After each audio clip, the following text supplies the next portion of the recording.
जलावा चढ़ावे जई हो, जलावा चढ़ावे जई हो शिवलावा गे पगली।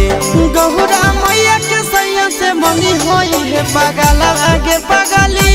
गौरा मैया के सैया से मंगी होई है पगलावा गे पगली। जलावा चढ़ावे जई हो, जलावा चढ़ावे जई हो शिवलावा गे पगली। गौरा मैया के सैया से मंगी होई है पगलावा गे पगली। गौरा मैया के सैया से मंगी होई है पगलावा गे पगली।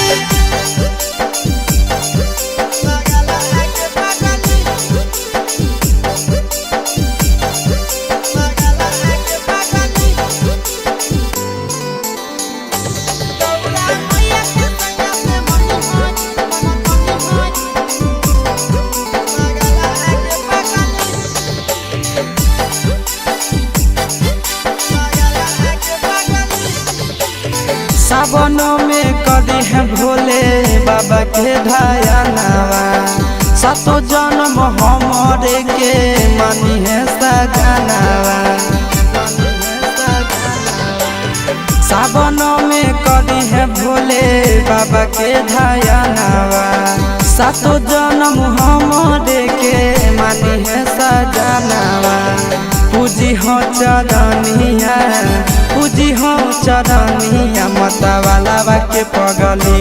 गौरा मैया के सैया से मंगी है पगलावा के पगली। गौरा मैया के सैया से मंगी है पगलावा के पगली।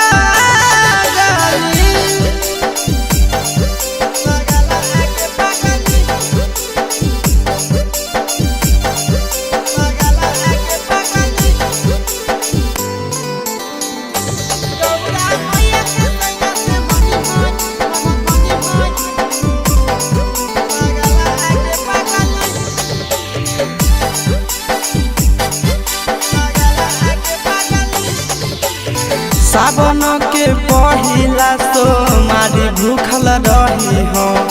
दिलावा के बतिया भोले बाबा जी से कही हो। सावन के पहिला सोमारी भूखल रही हो। दिलावा के बतिया भोले बाबा जी से कही हो। बतिया चिंटू आशीष के बतिया तू रखी हो खायलावा गे पगली। गौरा मैया के सैया से मंगी होई है पगली।